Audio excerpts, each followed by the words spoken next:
Hello, welcome, and good afternoon, good morning, good evening, good night, wherever you listen to us in the world. We welcome you here to this centenary webinar of the International Sea Testing Association. You see two panelists here today. The topic is ISTA Analyst Monitoring, and I would like to give you a little bit more information. This whole webinar is, as we always do, recorded, and we are having the recording available in a few days on the ISTA YouTube channel. You find other webinars of this series, but also other webinars ISTA held in the past, also together with ISSS and other collaborators on the ISTA YouTube channel as well. You can go there and also subscribe to the YouTube channel. The questions will be read to the participants by me, which we will do after both presentations, not after each one, but after both. And I will kindly ask you to use the question and answer box to put your questions in. Don't use the chat box, please use the question and answer box for that. Thank you very much. And I now welcome our two participants. First, Florina Palada. Florina is an agronomist with a master's degree in sustainable agriculture and a PhD in agricultural science. She has accumulated over 35 years of experience. Florina, I don't know when you did that, in seed quality control, and has more than 20 years of experience in quality assurance, which is probably inside the 35 years. Since 2015, she has served as the head of accreditation and technical department at the ISTA Secretariat, and she holds there also the role of ISTA system and technical auditor. Today, Florina has conducted over 140 ISTA audits. I think you are very close to 150, if I counted correctly, and this predominantly in the capacity of a system auditor. Before joining the ISTA Secretariat, she held a position of quality responsible, during which she successfully coordinated ISTA sampling, including training and monitoring, in two ISTA accredited laboratories for several years. Florina, I would like to hand over to you, and we are all looking forward for your presentation. Thank you. Thank you very much, Andreas. I will start quite soon my presentation. Just let me know, please, if everything is visible. It's fine. Can you see it? We see it, and you only have to switch to presenting mode. Yes, Okay. thank you. Okay. Everything is good? So, thank you very much, Andreas. Hello, everyone. Thank you for participating to our today's webinar called ISTA Analyst Monitoring. So what we would like to achieve with this webinar, first of all, to discuss about the reasons that we decided to organize it, why the quality control procedures are necessary. We will look to the requirement of the ISTA Accreditation Standard Revision 7, which is valid since 2024, and will be followed by examples of the ISTA Analyst Monitoring. Why we decided this webinar? During this audit, we observed that there are still unclarities and some challenges on how to monitor the analysts. In some cases, the corrective actions submitted by the audited laboratories were incorrect or incomplete. There is an interest expressed by the accredited laboratories, but also by the laboratories candidates for accreditation, and it was as well a proposal from the ISTA auditors. Why we need quality control procedures? We need to have control and to control the documents. In document control, the laboratory's documents are controlled to be detailed enough, to be valid, updated, available to the staff, and also known and implemented by our staff. We need as well to have equipment control. The laboratory's equipment need to be fit for purpose, need to be calibrated, or in some cases verified. And as well, we need to have control of the competence of our laboratory staff. and this must be individually performed. So we need to evaluate the samplers, and this is the subject of the previous webinar on samplers monitoring, and today we will discuss about the analyst competence monitoring. You have to keep in mind that this is a systematic approach and it is about the quality management system. Let's have a look to the requirement of the accreditation standard version 7.0. There is the paragraph or the requirement 10.3, quality control procedures. 10.3.1, the quality management system must define and document quality control procedures specific to seed lot identification and sampling arrangements, as well as accredited members' testing procedures. They may include check sampling, already discussed, and check testing or other monitoring programs. So today we will be focused in check testing. The resulting data must be recorded in such a way that trends are detectable and where practicable statistical technique must be applied to the reviewing of the results. What is new in the standard is also when machinery is used to replace the human analyst, the machines must be monitored. Monitoring must be planned and also reviewed. Why analyst monitoring? Monitoring is a tool to determine the quality performance of our analysts for the tests they are considered as competent, gives confidence to the analysts themselves that their work is correct, and also give you as laboratory confidence that you always obtain the same results regardless of who did the tests, which equipment was used, who concluded the results. There are more other reasons that you may find, but think about once again that it's your system. It's about your system, not about the individuals. When testing, there are sources of variation with impact on the test results, and that they may be considered. It's about the environmental conditions, the operator, the analyst itself, consumables, laboratory equipment, the correct testing method, and evaluation of laboratory management system, including sampling and testing activities. They are examples of sources of variation, and also what can we do to reduce the variation of each source? Let's have a look. For the conditions the tests are performed, keep stable the laboratory environment and have control. When it's about the analyst, control their competence. First of all, you have to train, to authorize them, to evaluate and monitor the analysts. Consumables. Verification of consumables is requested by the standard, and it's very important. The supplier's evaluation as well. Apply the correct testing method. Use the ISTA method as published, and also very important, use the valid ISTA rules.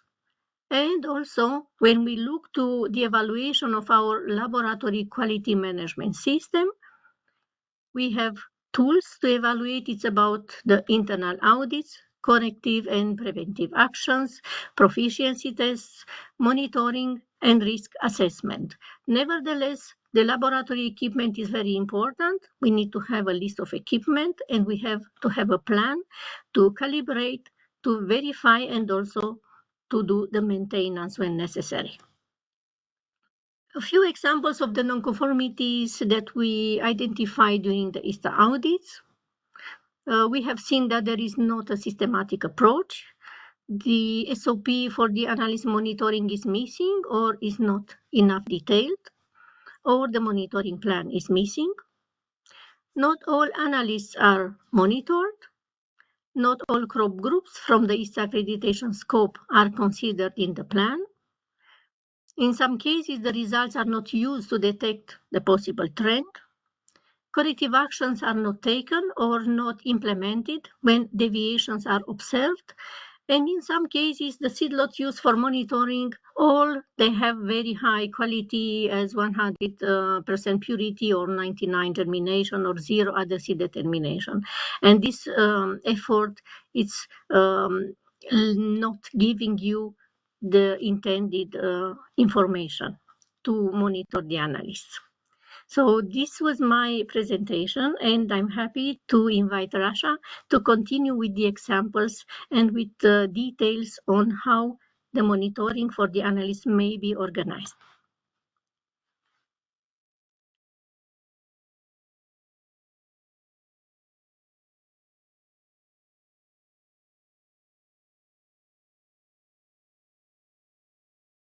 Andreas, you're muted. We can't hear you. Sorry, I would like to introduce Rasha first before we continue. Some people of the audience might know you, Rasha, from maybe some audits. And Rasha holds a PhD in biology from the University of Vienna, where she focused on quality control and improvement of wheat seedlings used as dietary supplements. And her professional journey includes significant roles such as quality systems manager and plant quality assurance manager at, and this is advertisement now, Coca-Cola Hellenic Bottling Company, and the head of accreditation and technical department at ISTA at the Secretariat. She had that position before Florina. Since 2018, she has been self-employed as a consultant for quality management and systems and is a lead system auditor for ISTA. Rasha's career is marked by her leadership in laboratory management, process improvement, and compliance with international standards. She has managed multiple laboratories, executed internal audits, and leads Six Sigma and Lean projects. And I know now she has got the green belt at Six Sigma. Her contributions to the field are also reflected in her numerous publications on seed testing and quality assurance. Now the floor is yours, and you opened up your presentation. Please go ahead. Thank you very much, Andreas, for this introduction. So you heard from Florina about the requirements as stated in the accreditation standard, as well as the reasons why they are there. And now I would like to go with you through the practical parts and give you some examples. The agenda is quite big, so I hope I will get through everything. I basically want to go with you through different types of monitoring, what we really expect to see when we talk about a monitoring program. And I would like to provide you with some examples for germination, purity, other seed determination, and also how you really need to complete your monitoring program by performing an evaluation and by coming to a conclusion. And the last point is I would like to share with you a monitoring program that is implemented in one of the ISTA accredited laboratories. So when we talk about the monitoring, there are basically different aspects and different views that we can have. So one of them, for example, is the external view, a monitoring where you basically compare the performance of your laboratory with the performance of other laboratories. So I think for most of the labs that's clear. That's, for example, when we talk about the ISTA proficiency test program, but you might also be participating in other comparison studies or other proficiency test rounds with other laboratories outside of ISTA. But that is basically comparing your results with the results of another laboratory.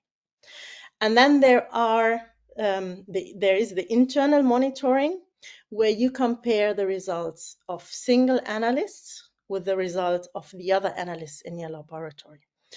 And what you need to keep in mind is it's not sufficient to only look into your external data, because you want to make sure that the quality within the laboratory is as you expected, and you need to define a threshold for this. So when we talk about the external data, You probably are familiar with what you see here. You get the overall rating and the ratings from all the previous PT rounds.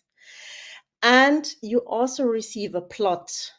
And I would like to encourage everyone to look to these plots because they have very high value and they provide you with a lot of information. And I can tell you the results that you see here now is from a laboratory that is not accredited, but was seeking for ISTA accreditation. And what you very easily see here is you have results, let's say the last half of the plot, where you see the result of the lab is always below the 0 line, which means that there is a trend. Your results are always lower than the average of the other ISTA accredited laboratories. Now, if you want to know how this is calculated, we just invite you to look into the ISTA proficiency test procedure. You will see there how this is calculated.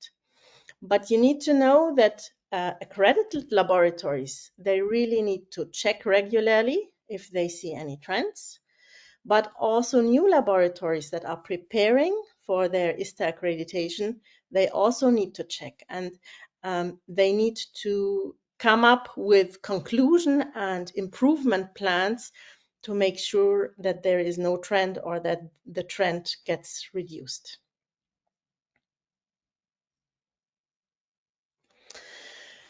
We'll come to the monitoring program, and there are a couple of things that you need to consider when you start developing a program.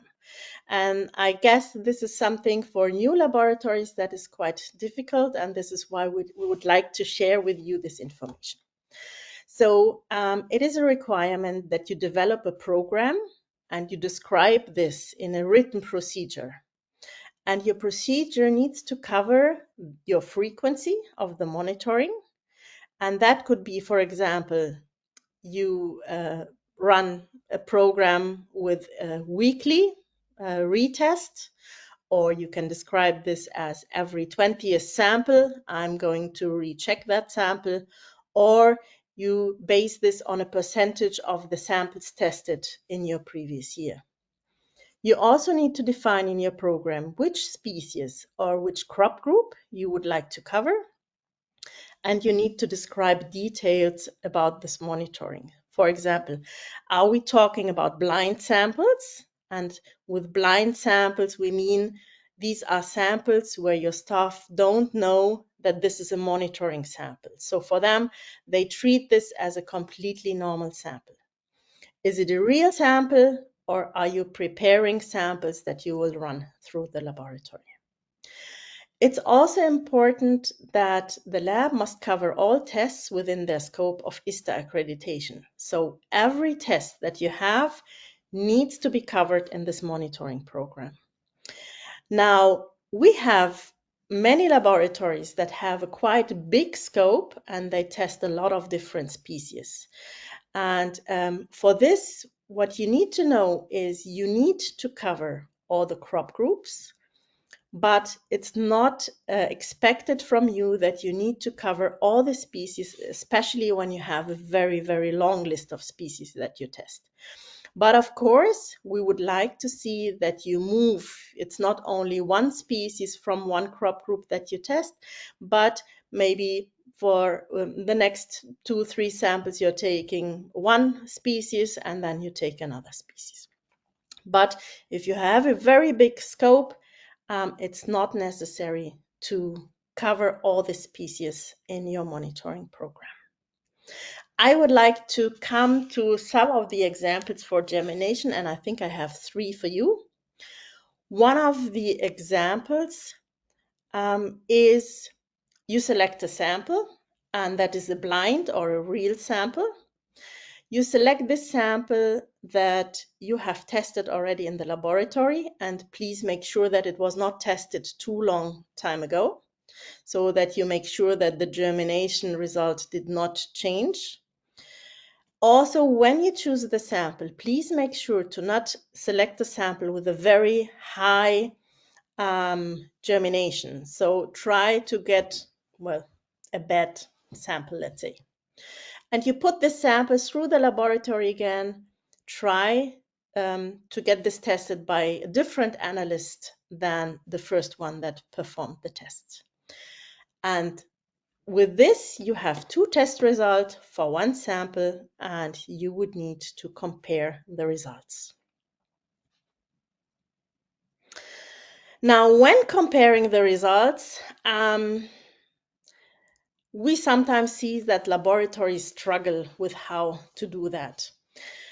In some cases, the labs have all the raw data in an Excel sheet, but sometimes they also have it in a way displayed like you see in the screen, where you have the two test results here. You see on the x-axis the samples that were tested, sample 1, 2, 3, 4, and you see on the y-axis the percent germination. And in this case, you just plotted the two test results from your analyst A and your analyst B. Now, when you have a lot of data, that gets quite busy, and it might not be so easy to see differences here. And this is why I would like to show you the second slide, where basically you took exactly the same data that you saw on the previous one, but what you did here is you just took the difference. You calculated the percent germination of the analyst A minus the percent germination of analyst B. So you get just one test result, or one, let's say, one figure that you plot here, and you see that as a difference. So sample 1 is a difference of -2, sample 2 is a difference of -3. And with this, you have eliminated one data point, but you get a very nice view to see if there are trends, if you're always having higher or lower results from these two analysts that you have.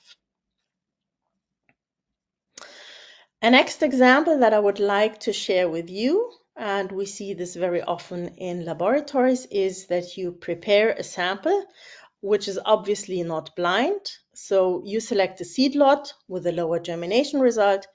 You prepare additional samples from the same submitted sample, and you give this to the different germination analysts for testing.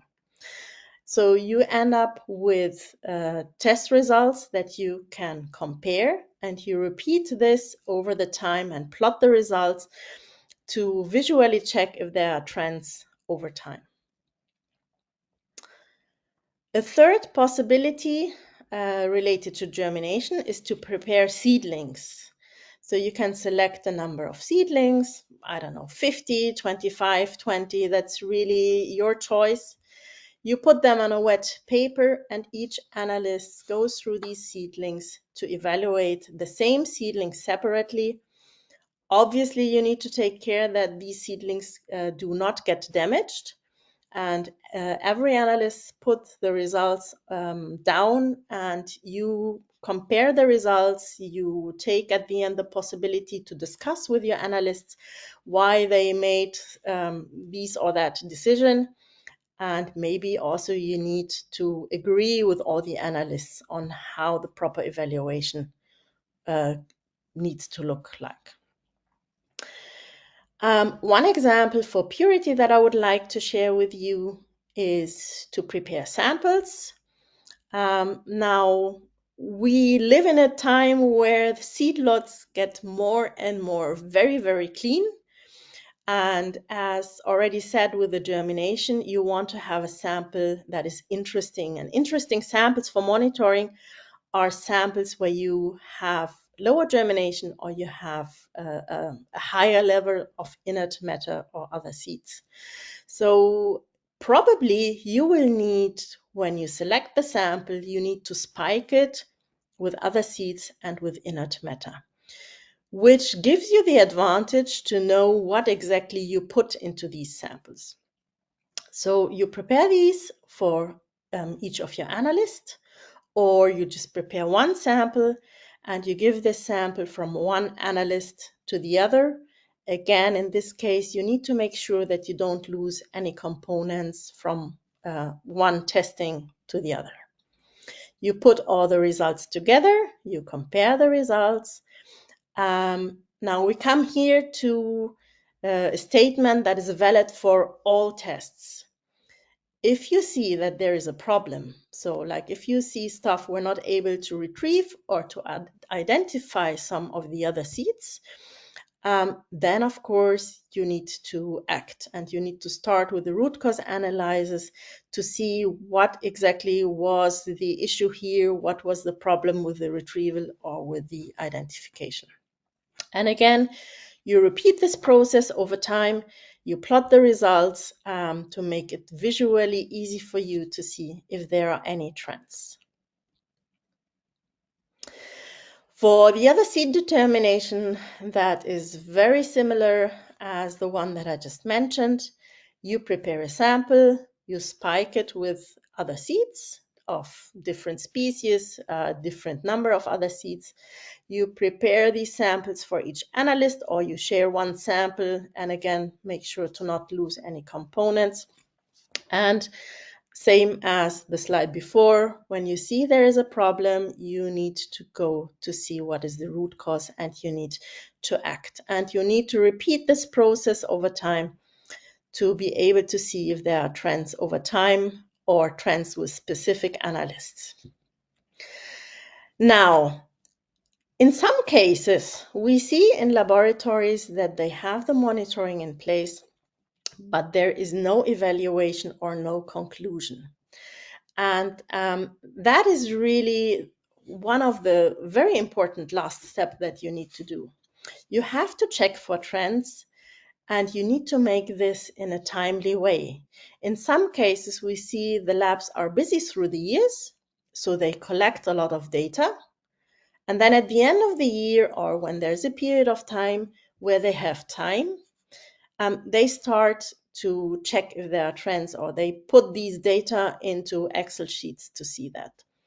And that is too late, because if you see here a trend, you might be too late with your reaction. You have probably released test results to your customer, which might not be of the quality that you expect. Statistical calculations. If you are good in that, then go ahead and do that. But we don't expect you to have statistical calculations on that. We enjoy very much to see if there's a trend, if you see that already from a visual plot, to react and to have your thoughts about that and to develop a plan or a root cause analysis. I'm showing you here a result of germination monitoring. And in this case, we have 4 analysts here. I want to show you this because some of the participants might ask, well, I showed you the example with 2 analysts, so that's easy to plot, but what should I do if I have more than 2? So in this case, we have the analysts A, B, C, and D. And what we did here is we just stated, well, I assume my analyst A is the most senior one, and I'm calculating the difference for the germination result from analyst A to B, A to C, and A to D. And I just put this in a graph to see if I see any trends. This is one of the examples. It is also possible for you to just say, well, I take the average of all the germination results and I just make the difference between the analyst and the average. So I show you these examples to encourage you to be open and just try things with the data that you have. There is nowhere a fixed policy how you need to calculate things. So just be creative and play around with your data and come up with a possibility that's suitable for you and for your laboratory. If you see data like this, obviously there is a trend here because you see some of the data that are always on a higher level. And again, this means you need to look into these data and you need to find out what is the reason for this trend in your laboratory. So when we talk about the monitoring program, it's not only enough that you define how you do your monitoring, but you also need to set and define and document a clear threshold for the lab. And I know this is difficult for the laboratories. I can just encourage you to collect data and to see over time what do you think is acceptable for you and for your customer, and to define this in your procedure. That could be, for example, when I have 5 PT results or monitoring results, in a row that are above or below my reference analysts, then I will look into this, for example. And when we look into your monitoring during the audit, we expect you to have a conclusion, a documented conclusion. So there should be somewhere a statement. When I look to my monitoring data for germination, I don't see any trends. And the reason why I don't see any trends, well, that is because I defined my threshold in my SOP or work instruction or however you call it. And here I defined what is my threshold to react and what is my threshold to see there is a trend or not. Again, I can't say this often enough. If you see a trend, you need to investigate the root cause. And you must define corrective actions to be checked for effectiveness. So corrective actions, and then you need to repeat your monitoring to see where your corrective actions effective or not. So I think there was already a webinar about how to address non-conformities, and that basically goes into the next process for how to address if you see any trend. So I would like to share with you a real monitoring program from an ISTA accredited laboratory. We're very grateful for this laboratory that they share this information with us. This is an accredited laboratory, and the next 4 slides are very busy, but I will guide you through this. So this is the monitoring program for germination. And in this case, the laboratory chose to use seedlings as well as slides, which the analysts need to evaluate. For the seedlings, they have 20 seeds or seedlings. They collect these, they put them on a wet paper. And for everyone that is evaluated correctly, the analysts get 5 points. So basically, the maximum number of points is 100 points if the analysts succeed to evaluate each seedling correctly. Then the other possibility is to have slides, to have pictures. That makes it, of course, easier if you want to compare yourself or if you have different laboratories in different locations, so you can share pictures between different locations. Again, in this case, these are 20 pictures selected, and again, 5 points that the analyst receive for a correctly evaluated seedling. You see here on the left side, the analysts doing this evaluation. Of course, this is an evaluation that every analyst performs alone. And the laboratory defined, we expect that every analyst succeed with above 90% of passing rate, which means, so there are 2 seedlings that they were not able to identify correctly or evaluate correctly, and this is their expectations. Now, this lab does this monitoring for germination monthly for every analyst.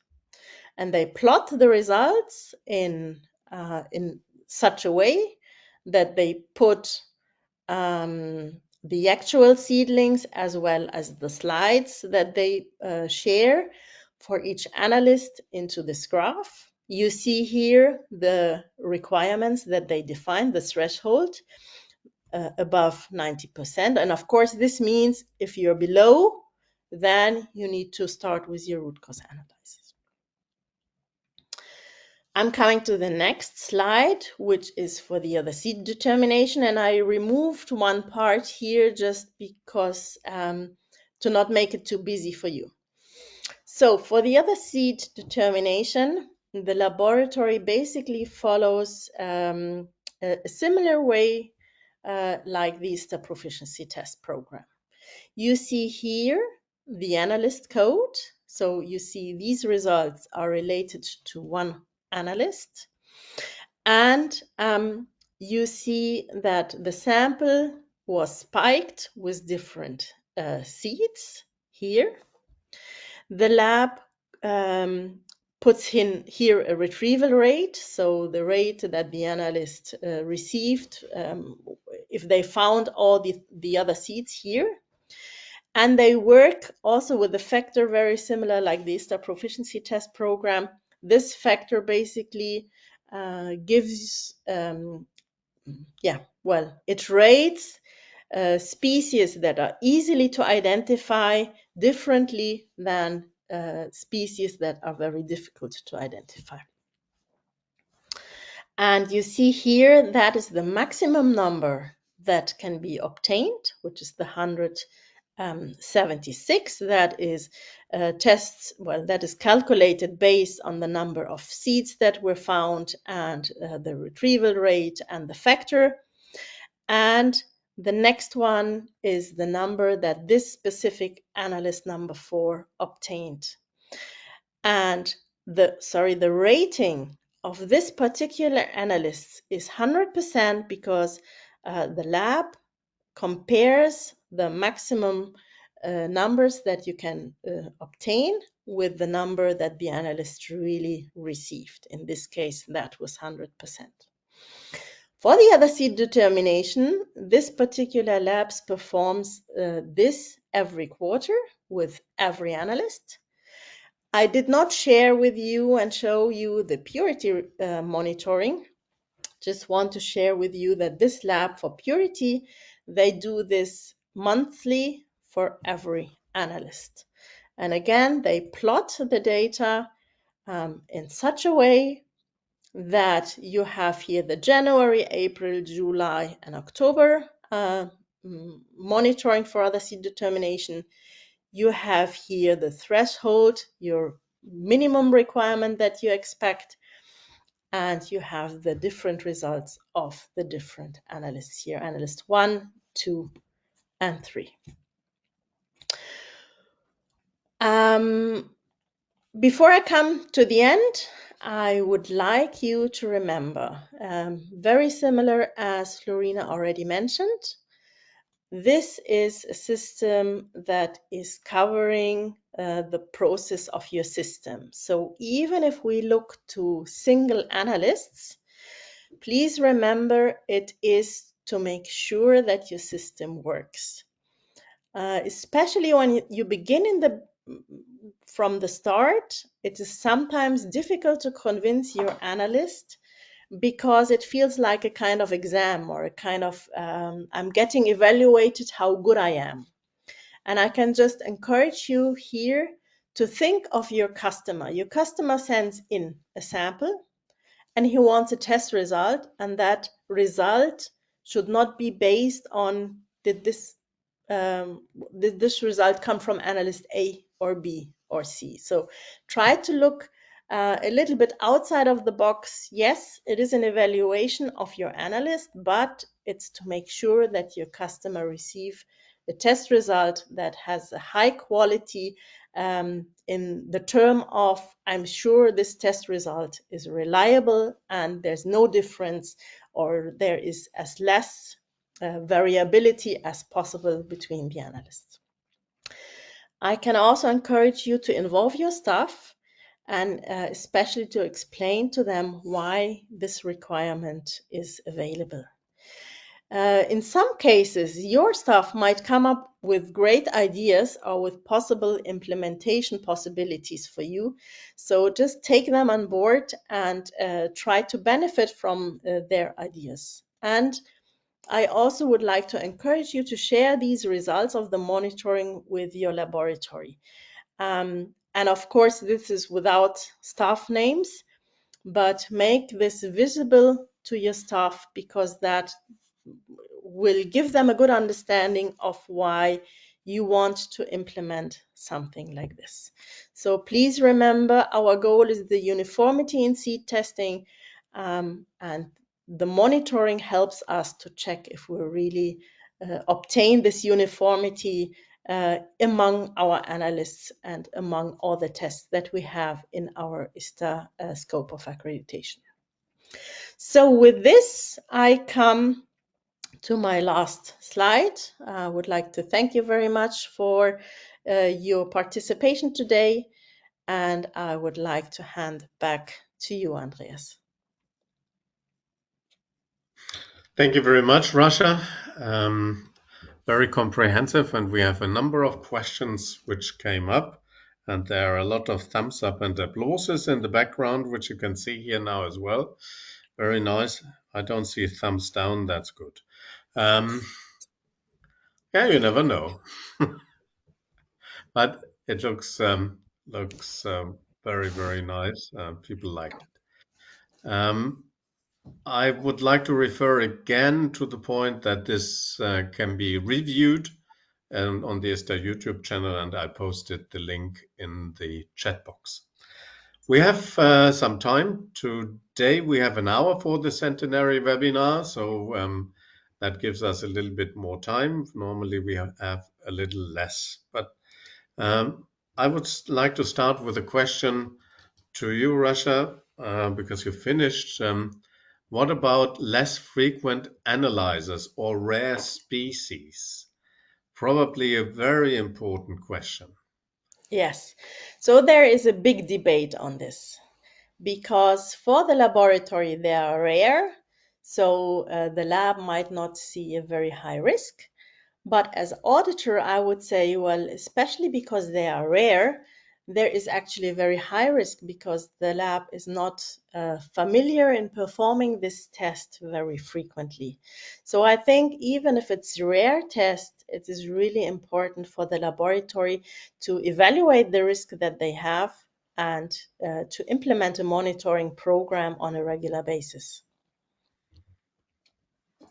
Thank you. And maybe Florina, I don't know if you want to add something to this, or. I agree with you. Yeah, if there is a risk, even rare tests must be considered.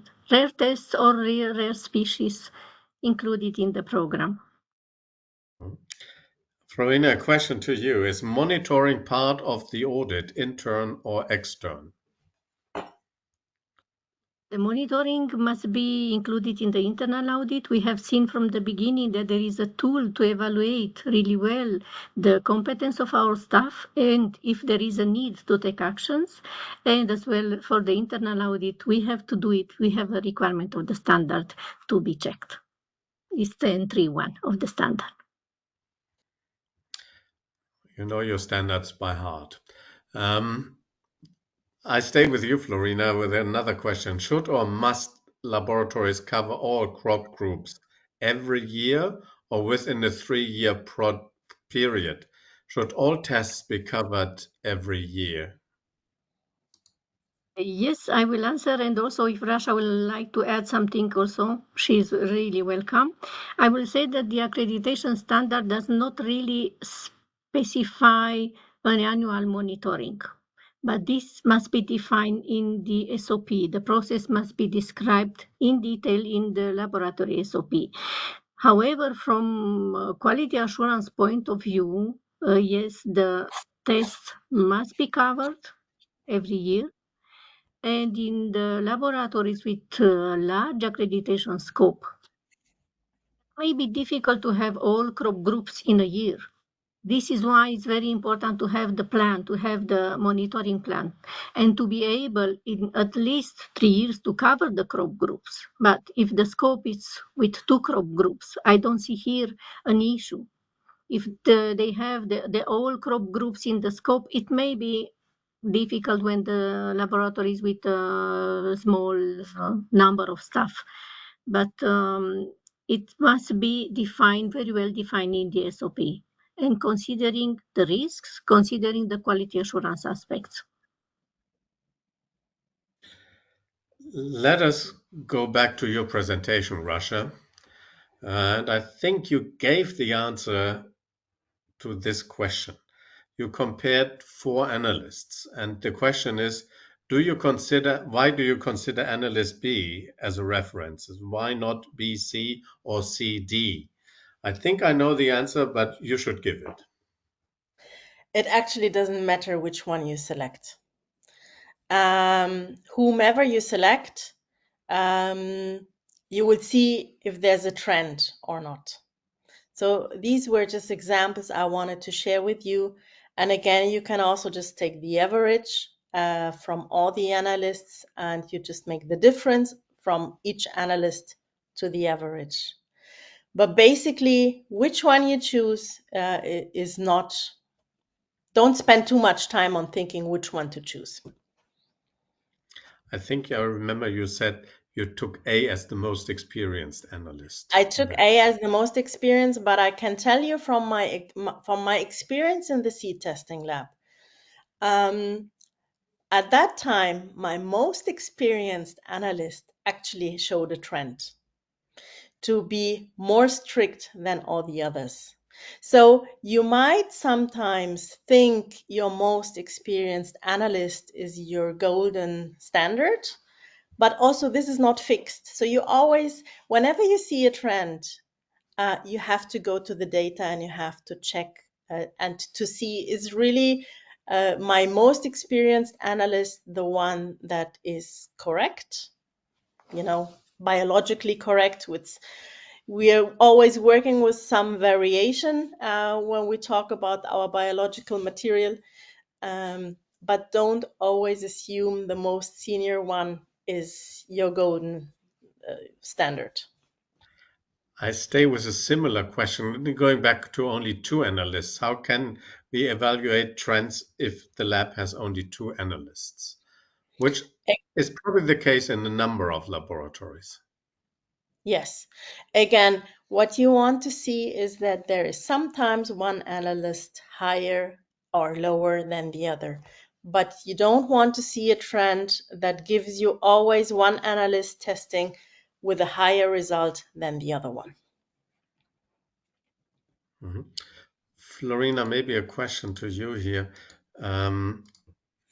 Just a second. How frequently a laboratory should monitor seed samplers if the number of samples are very little? We know that there are labs which, especially mostly labs from governmental areas, which may have only a handful of samples a year. On the other hand, they might do sampling for other labs. But go ahead and try to answer that one. So the question is now about the samplers and not Yes. about the analysts. Okay, to be sure that I understood. The details are in the previous webinar of the samplers monitoring, but I can come here with some information. There are several ways, but the 2 ways presented in the previous webinar by Corinne and Adi, that you can also monitor them individually, having a checklist with the aspects you want to monitor and you are interested to find out is not always correlated with the numbers of samples for ISTA. And if you really are interested to look how they practically sample, you can use any type of lot. It's not an obligation or it's not obligatory to be an ISTA lot.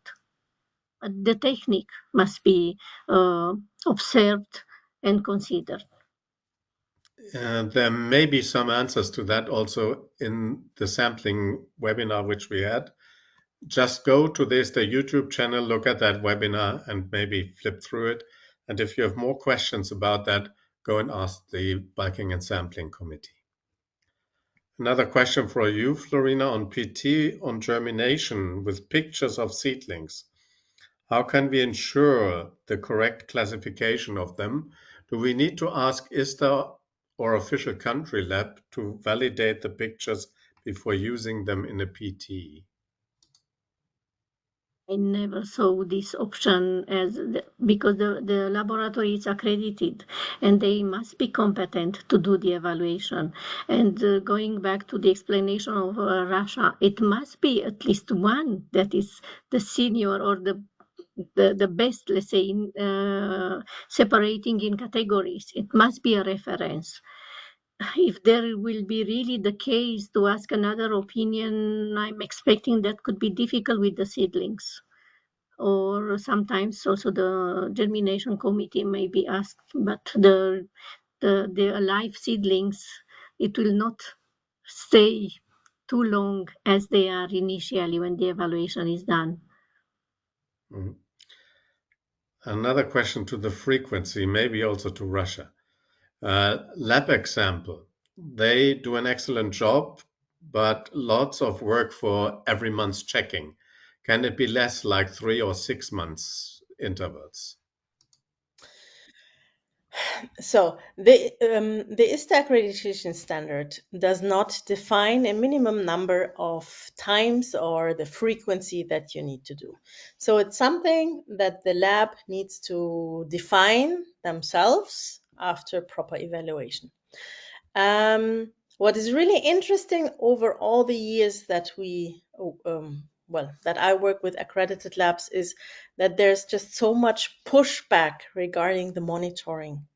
So we never discuss if a balance needs to be checked.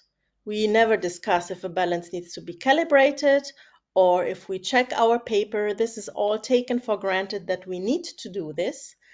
But we try always to say, well, it's just so much work to do the monitoring. I agree, it's too much work, but then just make it less work, not by saying, well, I do this once a year or every 6 months, but by taking 20 seedlings. I think that is not too much work and could be easily done on a monthly basis to just check 20 samples from all the analysts. So try to be creative and try not, well, that is me coming from a QA point of view. Yeah, you are putting so much work into this test result by checking all the things that you did before with your equipment, with your substrate. Don't lose control by reducing your monitoring of the analyst. So I would say, yes, you can do that because there's no requirement. But as auditor, I would not like to see that. Is that a good? It's not helpful for the lab because I didn't release them to do it just once or twice a year. Be creative and make it in a way that it's not so much work as putting a total new sample into your lab.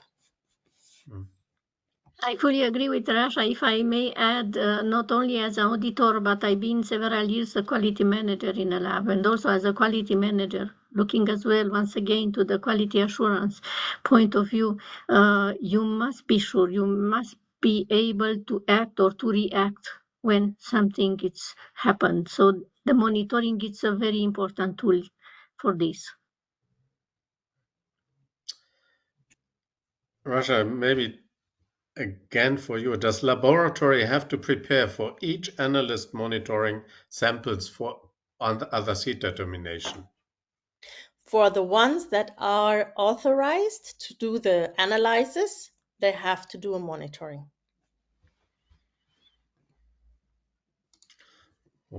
Okay, I have a look here, maybe. And again, maybe I can just add here.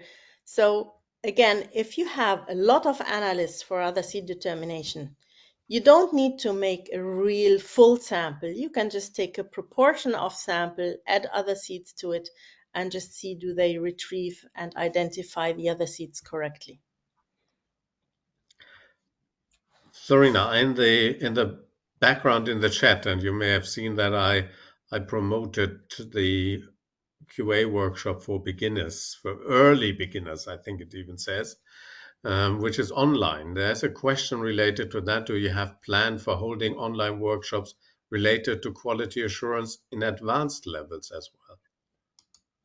For the moment, not. For the advanced level, it's more important to practice. So it will be more beneficial to be together.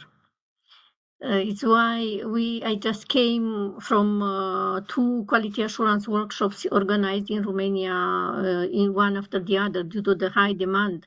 And it was so beneficial, and we received so good feedback after this. But in front of the people together, we had work groups, we had visit in the laboratory looking for quality assurance. For the moment, we didn't plan for the advanced. But I will keep in mind, I have to discuss with the other trainers how can be done to be at the same level of quality, and also the same uh, to be useful also online. It may be a little bit lower, the impact, I would say. Oh, thank you. Now, maybe that goes to you both, but I start with Russia. Can you explain how to monitor moisture testing? Yes.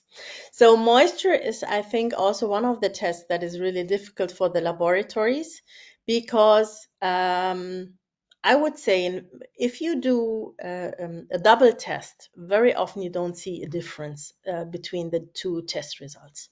So maybe this is something where you can put in a different approach and just make a kind of check on the staff that do the moisture analysis. Do they use the right equipment? Do they make sure that they do the test in the appropriate time frame that is defined in the ISTA rules? And combine this with the final test result. So I would look from this more from like an assessment point of view, because from my experience, we don't see a lot of difference from test results when you repeat the moisture test. Be sure, let's say, are you expecting or proposing a checklist, predefined checklist to be followed, and then at the end combine with the results obtained by the analyst? Rasha? Yes, exactly. Yeah. Yes. So a Very predefined checklist. similar. Yeah. Yes. Mhm. So a little bit similar like the assessment that is suggested by the bulking and sampling committee for the samplers monitoring, to do this, but based on the single steps that you need to perform for the moisture analysis. What about 1,000 seed weight is another question here. So I think again for 1,000 seed weight, when you use equipment, if you use a contador or something that puts your seeds through and you just get a number, then I think it's the similar approach like the moisture test, where you basically evaluate and monitoring the handling of the sample. When it comes to counting replicates, it might be helpful to have a look between the analysts if you come up with the same 1,000 seed weight. Or again, you go through the checklist and you basically monitor the performance and through the handling of the sample. I have, as we are coming to the end of the webinar, 2 similar questions, maybe for Florina. Can a seed sampler be involved in testing activities in the lab? And don't go too quick. Is it okay if there's a single analyst who performs all testing activities in the lab, like moisture, purity, other seed determination, germination? I know we have laboratories where that is the case, but I would like to have your answer on it. If we speak about one single analyst to perform all tests in the lab, it's not okay because we have the requirement of the standard to have suitable deputies. So this is a requirement that must be respected, and we are looking if there is also a deputy for any kind of tests and also for the other important tasks in the laboratory. So one single analyst is not okay. But then looking to the other question, if a sampler can be as well an analyst, yeah, there are cases when the sampler is assigned, it's trained and approved as a sampler, but also as an analyst for a type of test in the lab. So there are several cases when they have a double role, let's say. But if you as a laboratory, you want to keep the tasks separate. You have a job description for a sampler, not by name, and you have a job description for the other activities in the lab. But we see several times this. Thank you very much. We have a few other questions. You will get answers to these questions later on directly. I thank you both very much for the very nice hour we spent together here. And thank you for the presentations and the answers. People are very interested in that. In the maximum, we had over 200 participants during this webinar, which is very good. Thanks a lot. And again, you can view this webinar again on the ISTA YouTube channel, but I would like to invite you as well to our next webinar, Centenary webinar. It is exactly the same weekday, which is Wednesday next week, October 30, same time for 45 minutes. It's on GMO testing, and the panelists will be Enrico Nolli, who is the chair of the GMO committee, Laura Borden as a member, and Norbert Leist as a honorary life member who is also an expert in this area. Thank you very much. You can subscribe. I put the link also in the chat box, but you could also go to the ISTA website and subscribe from there. Thank you very much again, and goodbye to everybody, and take care. Goodbye. Bye-bye. Bye-bye. Thank you very much. Bye-bye. Bye-bye.